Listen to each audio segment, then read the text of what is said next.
10 barrel piece and 100 barrels stacked on top of each other, the number actually doesn't really compute. It's just a lot of bitumen. Recovering that bitumen, however, is no simple process. So I think it's exceptionally important, not only as a Liberal Party candidate, as a historian, as a philosopher of mathematics and science engineering, as somebody who's interested actually just in scientific discourse and in democratic discourse, it's exceptionally important that we understand that recovering that bitumen is not a simple process, right? So effectively, if we're to summarize it into a few sentences, the process of recovering bitumen effectively becomes boiling it out of the sand, right? That's what we're really doing. And the engineering solutions that have to go into that are not simplistic, right? And we need to read through, I think it's exceptionally important that we do read through some of the broad stroke claims about the simplicity of the technology or the fact that the technology is here, okay? So these reserves make Alberta technically the second largest reserve of oil in the world. That's the broad picture. That's just a snapshot in case you're not fully informed about the oil sands, right? And that's what we're here to talk about today. So here's some numbers. In 2009, production of oil sands crude was 1.3 million barrels per day. Again, do these numbers really mean anything to you? Maybe not. But the numbers relative to one another might mean something, right? So if in 2009 we're producing 1.3 million barrels, the Canadian Association of Petroleum Producers says that by 2015 it'll be 2.2, by 2025 it'll be 3.5 million. So you can see that we're trebling the number of barrels per day that we're going to be producing. That's a massive expansion of an industry that's already massive. That's not saying yay or nay, it's simply to say that this is a massive industrialization process underway in the north of Alberta. And years ago I had the opportunity of working in South Africa. And when I was working in South Africa, it absolutely amazed me that when you work in Cape Town or you work in Johannesburg, the vast majority of South Africans actually had never ever entered, well, the vast majority rather, of white South Africans had never entered into a township. And yet the vast majority of South Africa lived, worked, breathed, ate, slept, and basically lived out their existences in townships. So sometimes I feel the same with the oil sands in some respects here. All of us are dependent upon the production of this massive industrializing event going on in the north. Something that will become a historical product that historians of science in 200 years will effectively contextualize and write into books. And yet I do think actually the vast majority of Calgarians, maybe more Edmontonians, I don't have any stats on that, but I do think the vast majority of Calgarians are perhaps not fully informed about what actually that massive industrialization is actually down to the details and the nitty-gritty. So hopefully we can clarify that a bit today. So I'm going to talk very briefly about the S word, sustainability. If you know me personally, you'll know that I dislike this word profoundly. I think it's quite a bit of jargon, especially when set within the context of the oil sands debate. What does sustainability actually mean? Tell me what it means, because I'm willing to believe. I am willing to suspend my disbelief and accept a definition of sustainability, but it's extremely difficult to actually pin down what people mean when they use this word sustainability. So effectively it's become a cliche and it means almost nothing these days. The question we should be asking, I do think, is how much degradation are we willing to accept? Building a city is degradation, but we accept that building a city has urban benefits, right? Industrializing the north of Alberta is degradation of the land, sure, but there are benefits to that, right? So how much on that scale of degradation are we willing to accept? That is the question that I'm a lot more interested in. So the question here then becomes a socio-political choice. Okay, it's not a choice about do we have the technology, and if we have the technology it'll all be sustainable. It has to be a socio-political choice, a choice about what kind of society we want to live in, what kind of politics we want to support, and what kind of socio-political economic environment we want to create that we're willing to accept and live in, and that's the choice. So ultimately, at the end of the day, we can engineer ourselves solutions, but we have to generate those solutions, and those solutions are choices. They're not dependent on the technology, they're not abstract, they're not necessary, they're not determined, right? They're going to be choices we're going to choose as we engage in this debate. So we'll go to the next one. When I look at the oil sands, and I'm sorry that it's text heavy actually, I couldn't figure out the animation on my PowerPoint, but what would William Thomson say is a question I always ask myself. So for those of you who know William Thomson, he is the thermodynamicist in the 1860s, came up in some sense with the concept of entropy in the thermodynamic engine. And I'm going to use William Thomson as a quick sort of analogy to the oil sands development, certainly engineering technology in the oil sands. If we take a look at something like the thermodynamic engine, something we all use every single day of our lives, and we take a look at how actually the thermodynamic engine was created, was there a role for state? Yes, there was a role for the state. The state created the educational programs required for it. The state created the laboratories in Glasgow and Edinburgh. The state created the subsidies to create heat and steam engines. The state created actually the companies that allowed Lord Kelvin, later prior to that Thomson, allowed him to actually construct a very profitable company around this. So there's a lot of state involvement in something that seemingly was private industry produced. Okay? And I'm going to make the same argument analogously to the oil sands, and I think that's just, that bit gets borne out by the history actually. So if we go on, state involvement, I'm going to argue, is necessarily there in producing engineering outcomes, including in the oil sands.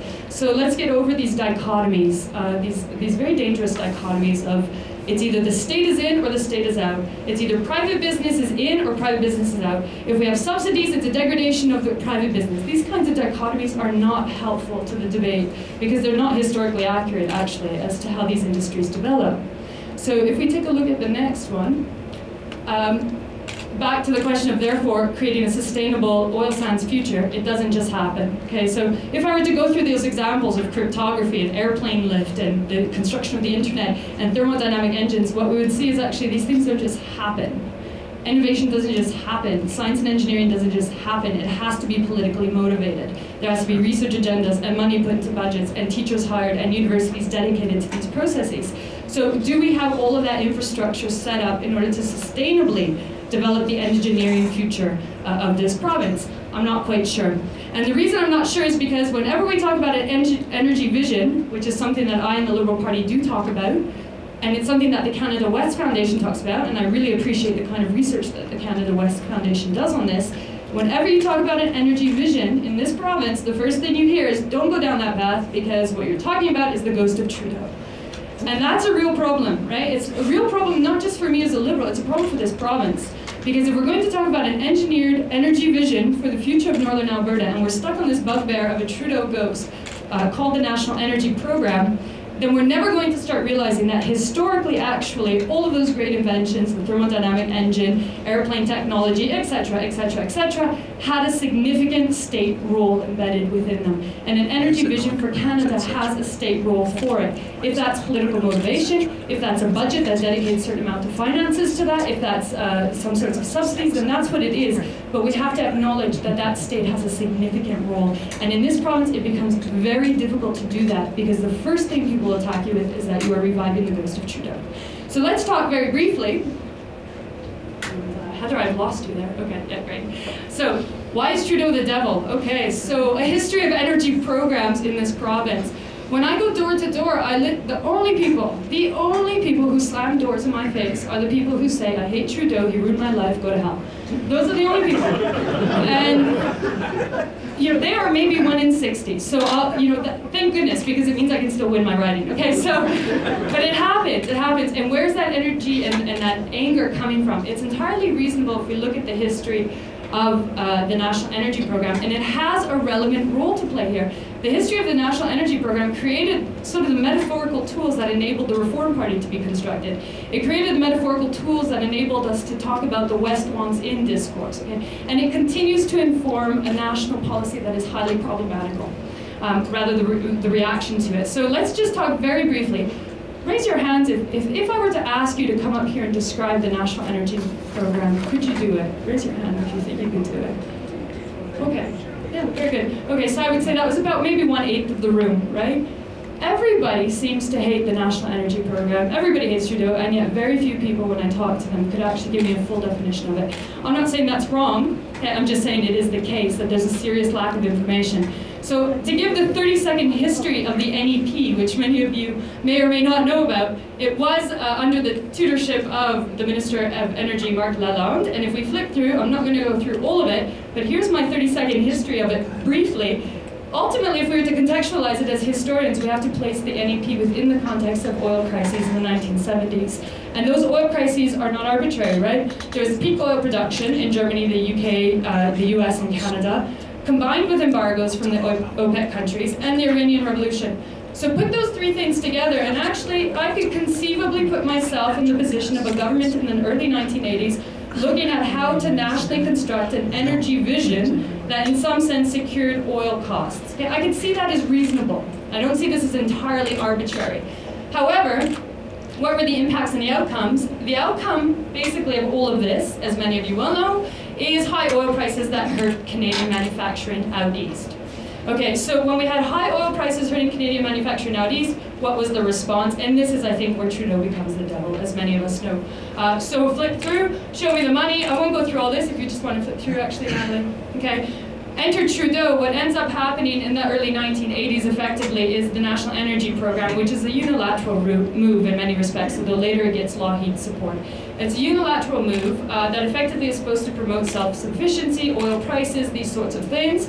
And if you flip through, Natalie, for me, there's three objectives, right? Energy security, redistribution of wealth towards the federal government for the budget, and greater Canadian ownership. Effectively, the NEP did actually achieve a couple of these goals, right? It certainly sent a lot of wealth to the federal government. It certainly did increase Canadian ownership, and some would argue it increased energy security.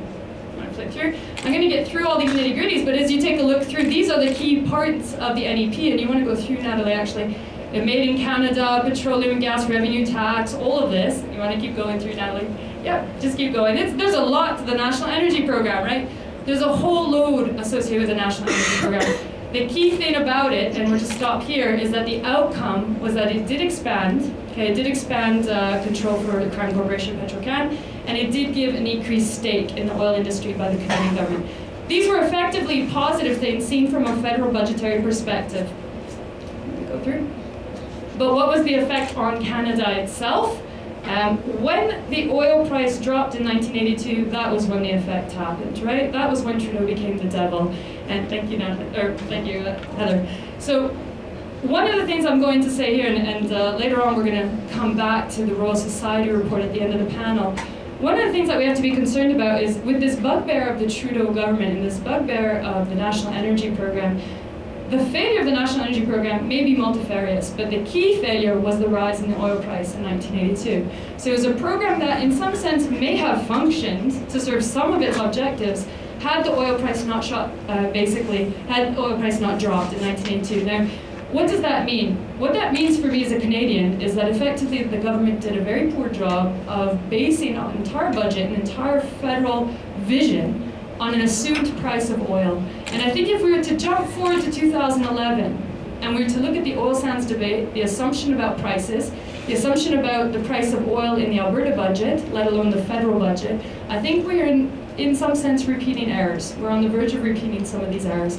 And we're going to come back to that later. I'm going to let the panelists talk about contemporary issues in the oil sands. And just to conclude this section, more or less what we're talking about today, therefore, when we address the oil sands issue, is having to overcome this metaphorical imagery of the Trudeau era and the National Energy Program.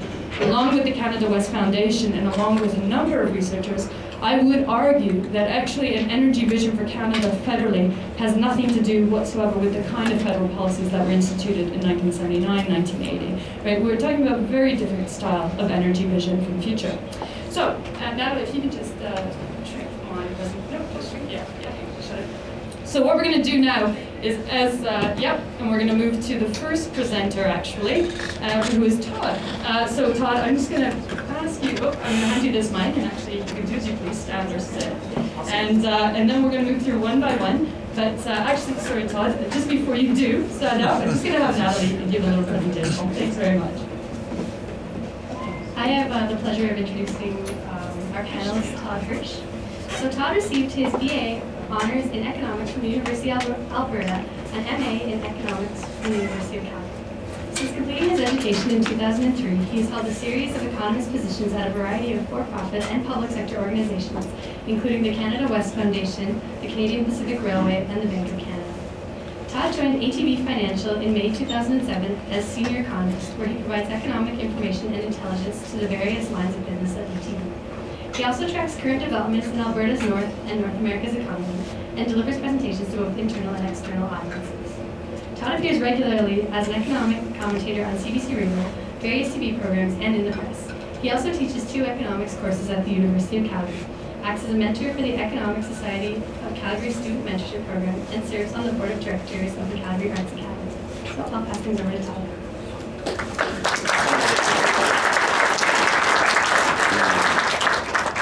Well, thank you very much. It's my extreme honor to be invited to come here and speak tonight, and my honor to be on this panel with the various speakers. When I saw the panel that you had put together, I thought this is going to be a very interesting evening.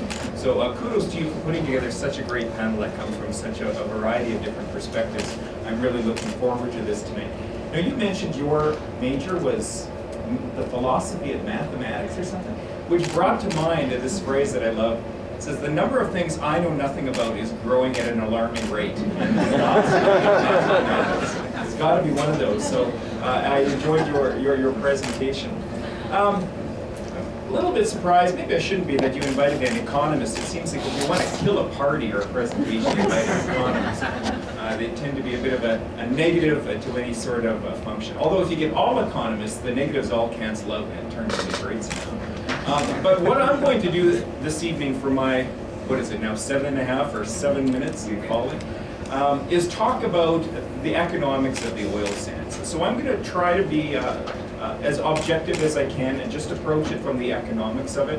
When I was thinking about what I'm going to say tonight, I kept getting off on these rabbit trails where I'm editorializing, and I don't really want to do that. I want to try to remain as objective as I can, because I think we'll have enough sort of passion and emotion maybe among the other panelists.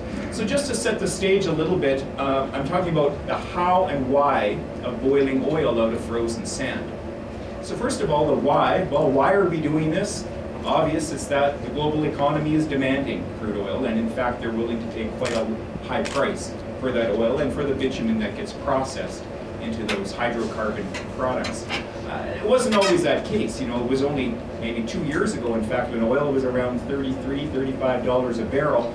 And if you go back much further, oil was not always so dearly priced. In fact, when you look at the early stages of the oil sands back in the 70s and maybe the early 1980s, you know, the economics of oil sands really didn't work at all. And I'm sure at the time, there were a lot of calls for, you know, people should just drop this whole oil sands. You're never going to make this work. This is never going to be economical.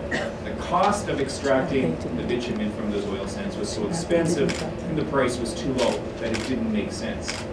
However, the technology's improved, and this is where economists say this is how companies sort of progress. They work on their technologies, they get their costs down. And when their costs come down and the price of the commodity rises, then they can start to make money. And that's where we've seen the oil sands as an economic driver in the province go. Surely now, where oil prices are, most of these projects are very economic. Not all of them. There's still probably a few that would require prices to be even higher on a more sustained basis. But generally now, the global economy, the demand for crude oil is rising.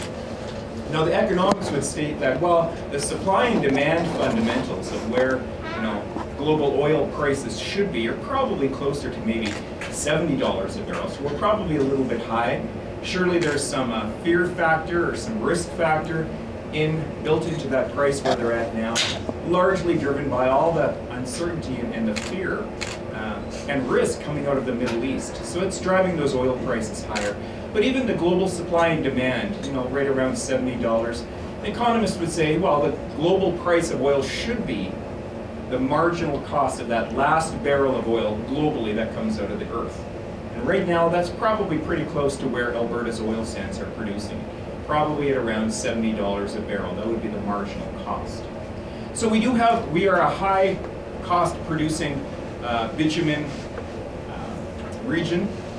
We don't have the cheap oil like they do in the Middle East, or our cheap oil is gone. So now we are boiling it out of the frozen sand. Really briefly, two types of oil sands activities going on there with totally different economics that drive them. One is the one that we're most familiar with, the open pit mining, the truck and shovel kinds of open pit operations. Those ones operate huge capital costs in the outlay, but then the operating costs ongoing are much less. The other kind that we're hearing a lot more about, and in fact have been developed in mind to not only reduce cost in the long run, but also to reduce their environmental pressure on the land, is the SAGD, the steam-adjusted or steam-assisted gravity drainage. The economics of those are very, very different than they are with the open pit mining. They generally need higher price, but they don't have nearly the capital cost outlay at the beginning of it. Just a quick word about, how many minutes do I have left there, Heather? Oh, 5 minutes, okay, so I've got lots of time. Briefly then about the refining and upgrading. This is a piece of the puzzle that is increasingly, I guess, of interest to Albertans. There seems to be, I guess from the policy perspective or the economist perspective, the idea that we would like more value added. We don't like the idea of just sending our raw bitumen products or raw any product really, our commodities or natural resources, sending them for processing and value added elsewhere. We'd like to keep them here and keep those jobs and keep the tax revenue and everything else that goes around with upgrading and refining here in the province. But the value added, this is what I call it's the holy grail for economists and for economic developers. You chase and chase and chase the value added, and how do you get it? And it always seems like it's just somehow outside of your grasp. Right now, the economics of upgrading and refining in Canada are not great. The reasons for that are no fault of our own. We've got a lot of heavy oil refineries in the United States that are desperate for heavy oil to refine. And the reason for that is that these refineries were built with the idea that they're going to upgrade heavy oil from Venezuela and heavy oil from Mexico. Both of those have fallen off tremendously. Venezuela is shipping theirs off to China, and Mexico's heavy oil is just sort of being depleted. So it leaves a big hole in these refineries, these heavy oil refineries in the United States. To be economic, they need some product. They need heavy oil coming in to refine. So it puts some upward pressure on the bitumen coming out of Alberta's oil sands. Now that sounds good, and in fact it is fantastic for the producers of the bitumen. The problem with it is, if you're an Albertan, it's more economic just to ship that bitumen south of the border where there is refining capacity, rather than building refining and upgrading capacity here in Alberta. Now about 4 or 5 years ago, there were all kinds of excitement, and there were plans for, I think at one point, 14 different refineries and upgraders around the Edmonton area, the Heartland area. Now that is, I think, trickled down to 1, possibly 2 refineries. And again, from an economic perspective, those 1 or 2 refineries going ahead at this point might not be so bad. If you look at the pressure that 14 new refineries would put on a very limited job market or labor market in the Edmonton area, we'd probably get all kinds of crazy cost overruns anyway. But there are economics that drive the value added. I know the provincial government does have some plans with the brick, the bitumen royalty in kind, and there are some ideas there that could work to help keep more of that bitumen at home. But I guess my point is, just from the objective economic perspective, there's nothing really evil or sinister about this bitumen being shipped south of the border. That's where economics would dictate it be refined, because there's capacity there. The economics of that, from a business perspective, that's what makes sense. If that makes sense from sort of a more philosophical question about our natural resources, that's a different discussion. But the economics of it are stacked against the idea of doing a lot more upgrading or refining here in Alberta at the moment. The only other comment I would make about the oil sands, I've got 1 minute left, that's perfect, that's all we need. The only other comment I would make is that the risk profile for these oil sands is much different than what we've typically seen when we've thought about risk for, we talk about our early mavericks in Alberta, the ones who took a lot of risks and got the early oil and natural gas industry started. For them, the risk was, well, am I going to drill a dry hole? Am I going to spend money drilling and nothing's going to come out of the ground? Or will I hit oil or gas? That was the risk they took. The risk that the oil sand operators are taking, it's not on the production. They know the oil's there. They know how to get it out. All of the risk for them is on the price side. Am I going to get a consistent price going forward, or are these oil prices going to fall back down to $30 a barrel, in which case I'm in trouble? So the risk profile, again, it's more sort of the economics view of it. The risk profile for these oil sands, it's on the cost, or pardon me, it's on the price of the commodity side, not on if I'm going to find oil or not. So with that, I'm going to stop talking. I think I've burned through my time, and I'll turn the mic back over.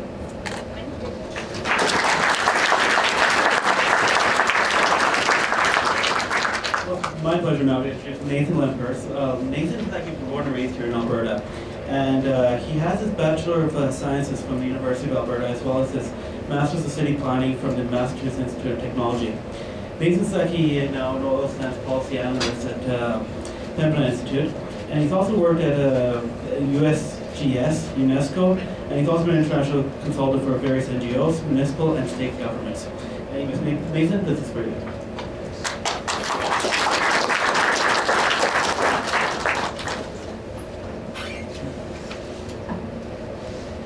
So I tried to incorporate the theme of our talk today into my title. I don't know if I hit it or not. Responsible oil sands, time to find another vein. So we need to take a different tack on the oil sands, and we need to do it responsibly. Sustainably is another question. So the next slide. I just want to share a little bit about the Pembina Institute before I start, just to dispel any myths and to put our own politics up front. We're a national energy and environmental policy think tank. We've been around for 25 years, and we're a decent size, around 60 staff, spread across the country and in Washington, D.C. If you turn to the next slide, this is our experience in the oil sands. We work in a number of ways, both on our consulting side. We work with the leaders of the industry. On the policy advocacy side, which I'm on, we more work at lobbying invective at the government. Sometimes we through litigation sue today for a better tomorrow. Sometimes we do bilateral negotiations, participate in multi-stakeholder committees, and also commission our own research as well. So it's both the corporate consulting and the policy advocacy side as well. So if you flip to the next slide, this is our perspective on the oil sands in a nutshell. The oil sands shouldn't be stopped necessarily. It's not necessarily sustainable either, but it can be developed more responsibly. And in order to do that, can you hear me with this mic? In order to do that, you need to address what are the current environmental impacts. And as you can see in the newspapers these days, with our monitoring programs that we have as such, you can't really tell that. So we need to be able to have a firmer grasp on what are the environmental impacts on the landscape right now. And then we need to know what are the sort of carrying capacities that the environment has, what are the thresholds that we need to operate under. And then that can inform our pace and scale of development. And as we're developing this resource, the prosperity that's generated can then be plowed in to direct research and development dollars and our own policies towards a cleaner energy future to start getting us off of dirty forms of oil and onto something a little cleaner. And in the meantime, until we have this figured out, to have a pause on new approvals for oil sands. So if you flip to the next slide, there's a lot of basics that I didn't know what people were going to cover necessarily today, so we could flip again. So this is the growth forecast for the oil sands. As was mentioned already, we're sitting at around 1.5 million barrels per day. We're expected to go just under to double in about 10 years or so. So in the grand scheme of things, we're just starting oil sands production. If you flip to the next slide, it shows it more graphically. Right now, this is the nameplate capacity for different oil sands mines. We're sitting at around 1.9 million barrels per day. We have approval already for over a doubling of that to 4 million barrels per day. So when I say a pause on development, that's already giving in a doubling of production and doubling of environmental impacts. And if you consider what's been applied, disclosed, and announced, that number jumps up to over 8 million barrels per day. So we're just at the start of the oil sands development, even though they've been around for 40 years. So next slide. This is talking about the surface mining. This is around 60% of current development. It takes a huge amount of energy and resources to extract a barrel of bitumen using this truck and shovel technique. 4 tons of material need to be moved for 1 barrel of bitumen, 2 to 4 barrels of water, and that's net. It's realistically much higher than that, 15 to 18 perhaps, and enough natural gas to heat 1.5 homes for an entire day in our climate just for 1 barrel of oil. Next slide is around in situ. This is where you leave the boreal forest there, more or less. You have to, of course, do all your drill your well sites and your well pads and your seismic and things like that over the landscape. It's much larger, 30 times larger than oil sands mining, and this is where the industry is trending as a general rule. In 10 years, in situ production will surpass that of mining. Next slide. So there's a lot of environmental impacts with the oil sands, it's safe to say. One of them is around greenhouse gases, and there's been a lot of debate in the press. How much exactly is oil sands more greenhouse gas intensive than conventional? If you look at just the production, it's around 3 to 4.5 times more greenhouse gas intensive. If you look at life cycle, it's around 8 to 37%. So if you're looking at any sort of aggressive climate policy that's happening, whether it's low carbon fuel standard or policies that are happening in Washington, D.C. or potentially in the EU, that could have a significant cost effect on the oil sands industry, which, as Todd pointed out, can be quite material. And in situ, it's also important to note that it is 2.5 times greater in greenhouse gas emissions than mining. So as we trend towards in situ production, the greenhouse gases will only increase. In the meantime, looks like we have some Mac compatibility problems. You must have done that first slide. So in the meantime, anything to do with carbon capture and storage, the government of Alberta's silver bullet is a pipe dream. Most developers or oil sands producers don't want to touch it unless it's heavily subsidized by industry. It's currently not economically viable. Next slide is around greenhouse gas emissions. Luckily I know these slides. This is where we're at around 2010, around 50 megatons. It'll double or triple in the next 10 years as we make that transition to more of an in situ dominated oil sands industry. Next slide is on surface water. As I mentioned, very surface water intensive. It's a problem for the Athabasca River, which is already facing significant declines from climate change, not only be exacerbated by the surface water withdrawals from mining itself. Right now, they're licensed, not taking out quite yet, but licensed for equivalent water of a city of 7 million people, which in low flow periods is around 50% flow, and that's definitely a problem for people who subsist on the river, and also for the downstream ecosystems, which is part of the larger Mackenzie River watershed. There's also problems with groundwater, and that's mostly an in situ problem from the extraction and then also leaching into the groundwater from the tailings ponds. Next slide. It's on downstream water pollution, and science is finally being published on this in different scientific journals, that there is oil sands, specific chemicals being found downstream, and it's not necessarily just the natural bitumen that you see on the side of the river that's actually coming from oil sands development. So the government has been denying this for past decade at least, and it's good to see that this information is coming to light now. It's been in the press a lot in the last few months that it's actually a problem, and the monitoring systems that are in place haven't actually been detecting this. So this has spurred a lot of Aboriginal concerns downstream. They have about 30% higher than normal cancer rates, which the cause of that is uncertain yet. It's difficult to say because the science isn't there. It doesn't mean it's not happening.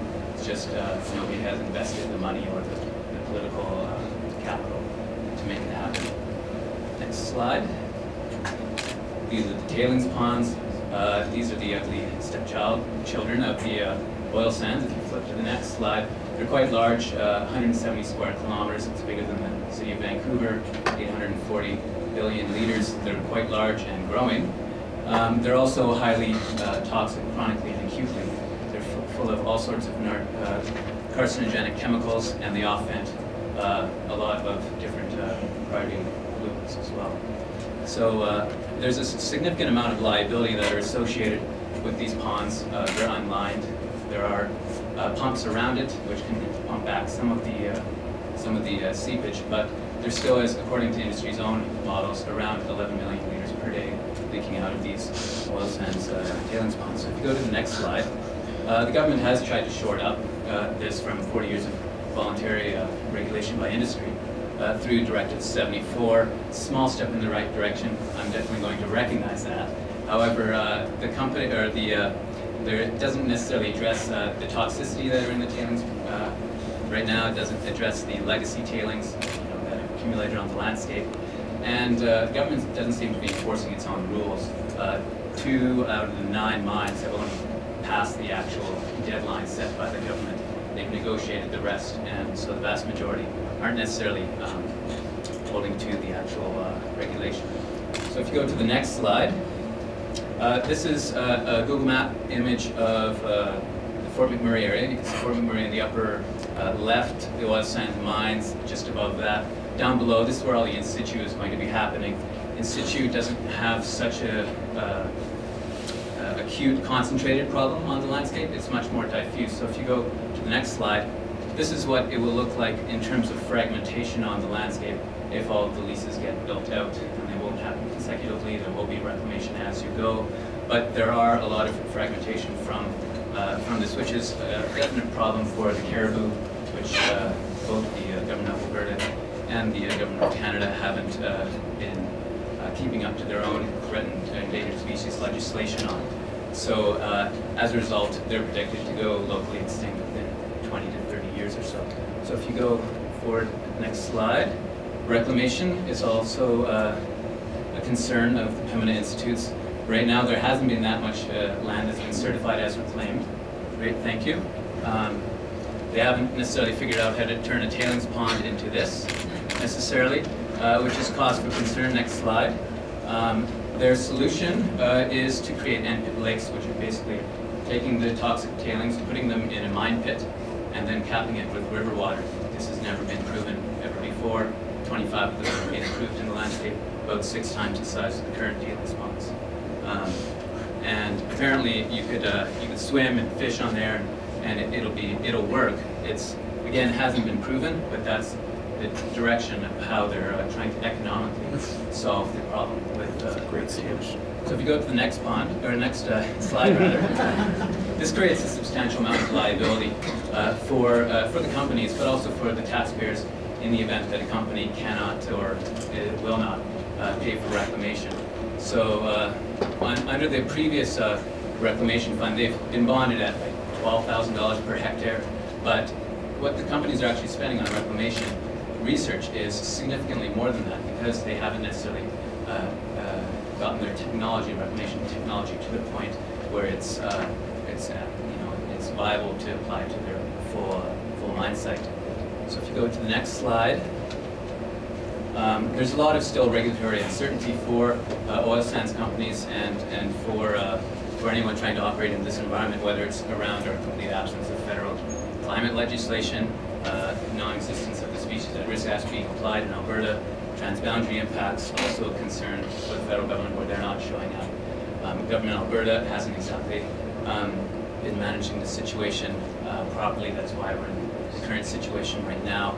Uncertain reclamation requirements, no wetland policy, even though they make up 40% of the area, and as I mentioned, flexible tailings rules. So I'm going to wrap up very shortly. If you just flip to the next slides, there's of course ongoing litigation risks, which are oil sands companies which are starting to put on their annual reports as material risks. And there's a host of different macroeconomic concerns from the oil sands, which hopefully we can get into during the discussion. So thank you.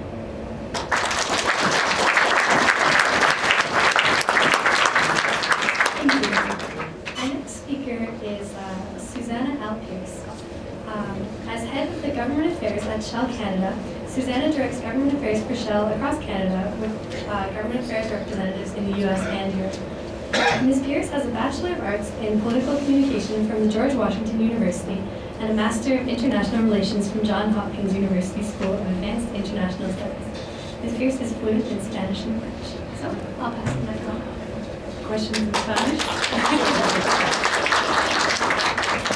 I'll stand over here. It's kind of tough to follow you, Nathan, because I actually feel like I should be using your slides and just going one by one and sort of giving the retort that we in the industry would have. But let me first introduce who I am, give a little bit more background than that, and give you a little bit more perspective with me, to make it a little bit more original. Because I think we're very often used to hearing, well, this is what one person says from one organization, this is what the other person says from another organization.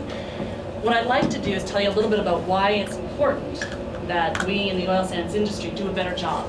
Do a better job in addressing the environmental impacts, every single one that you mentioned, and then also do a better job of communicating what we're doing. And the reason we need to do that is because we recognize not only do we have a real problem as it relates to the perception of these issues, a lot of which you described today, but the actual reality of these issues. The reality of these issues, many of them that Nathan just talked about, I wouldn't agree necessarily on the facts, but I would agree on the perception of those facts. If I look at Shell's history around the world, most of you are probably very familiar with Shell. First thing I say when I say Shell, what's the first thing that comes to your mind? Let me just volunteer something.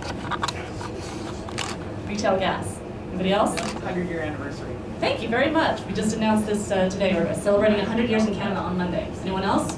Niger Delta. Thank you. I was waiting for that. Nigeria. Yeah. If we look at the reputation of Shell around the world, guess what the two top things are that are probably the biggest black marks on Shell? Nigeria and oil sands.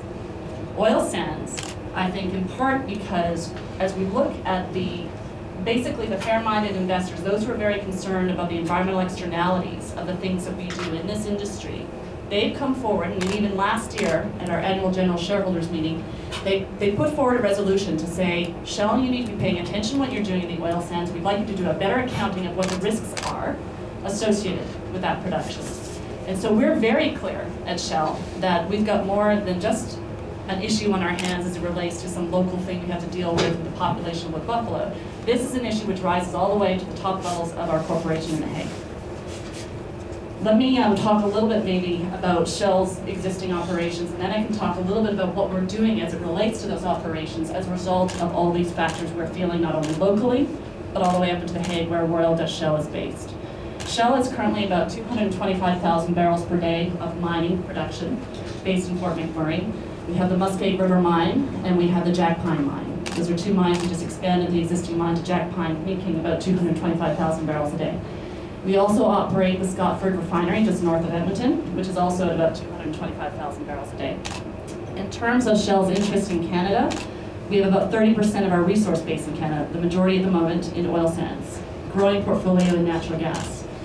Relative to the oil sands though, if I think about it let me start with sort of the land and the reclamation aspect. As you noted, Nathan said, only about 1 kilometer of land that's been taken up by the oil sands is reclaimed. And that's really not good enough. But when you think about how long it takes from when you actually put the truck and the shovel in the ground to when you can actually get certified, it's 25 years. If you look at the length and the history of the oil sands, it hasn't been that long yet. But more needs to be done to speed up the reclamation process. That's what Directive 74 was attempting to do. Directive 74 also is trying to ensure that when we talk about a tailings pond, within a certain period of time, you get to what they call trafficability. Trafficability is when you can actually, kind of walk on it. It's trafficable. The challenge we've got for the industry is that when Directive 74 was introduced, all of us, individual companies, were putting forward various different technologies to speed up that tailings and that reclamation process. Directive 74 came in and said, well, you know what? You might have technology A, you may have technology B, but we want you all to solve this problem by this point in time. From Shell's perspective, we were going along as in a marathon. And those were the signals we had from government. It's going to take you this amount of time to do this. Now government is saying, hurry up and get to a sprint. When it comes to the question or the answer about, well, how come Directive 74 comes in and no companies are meeting it? Well, the answer is because it takes a little bit of time for billions or millions of dollars that have been invested in tailings technology to catch up to what the regulation is saying. So yes, D74 came through. We were told we had to meet trafficability within 2 years, but our technology would get us there a little bit later. So our challenge, when you look at it from the private sector's perspective, is the signals we had were by 10 years. Now regulation comes in, it says 2. So we need to hurry up and put much more money into developing that type of technology. As a result of where we are today, we don't have enough time yet to meet it, but we will.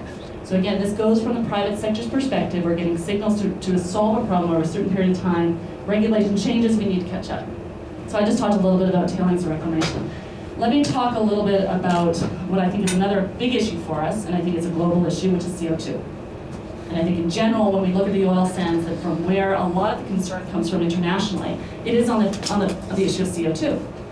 I'll spend a minute also talking about Canada's reputation in a minute, but let me talk about Shell and CO2. Shell on CO2, we have basically looked at our portfolio in the oil sands and asked the question, how can we get to CO2 neutrality?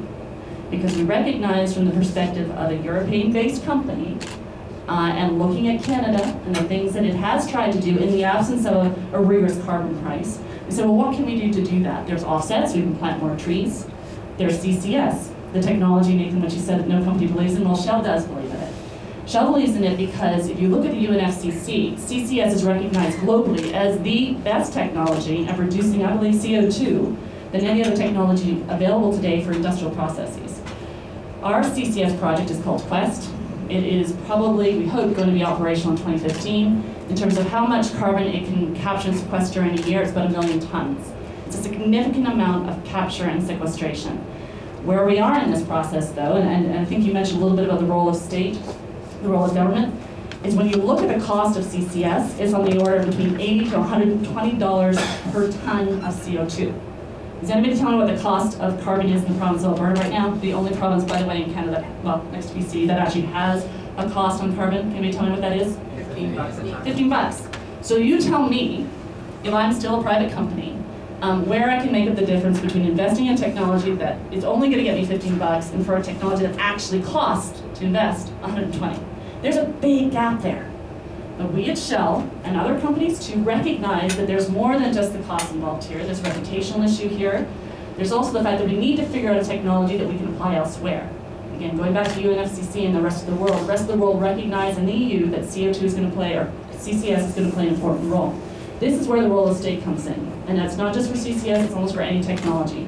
Technology that addresses environmental externalities. When we in a private company look at how we can solve an issue which really we can't return any value to our shareholders on, we need some help in getting over the hump from first when we develop the technology, research and development, to when we can actually deploy and demonstrate and commercialize it. Where we are in the CCS right now is we're pretty much around the deployment phase, but we still have that large gap that I just talked about. That's where the role of state comes in. That's where Alberta came in.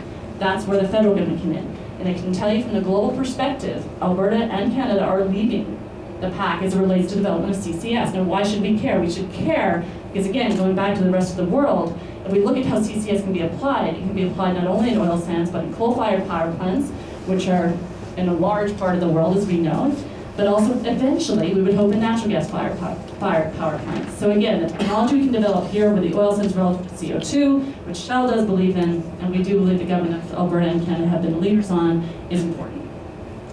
Maybe let me talk just a little bit about CO2 from the perspective of, well, is that going to be enough to really solve our CO2 problem? I think the majority of us recognize that the emissions that we see today don't necessarily just come from industrial processes like the oil sands. You may tell me where they come from. Where do the majority of the CO2 emissions in Canada come from? From your cars. That's right. And that's when we talk about low carbon fuel standards.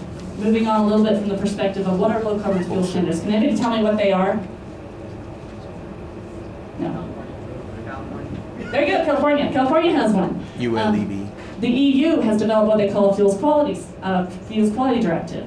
Basically what a low carbon fuel standard is that I want to see that the amount of CO2 that goes into a fuel reaches a certain level of carbon intensity.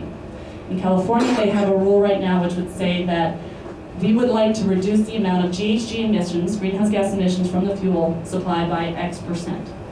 So the challenge that we face in the oil sands, again getting back to CO2 and its perspective from the international area, is that on low carbon fuel standards in California as well in the Fuels Quality Directive, oil sands, you still heard me, tar sands, as some people call it, would be getting what they call a higher carbon intensity.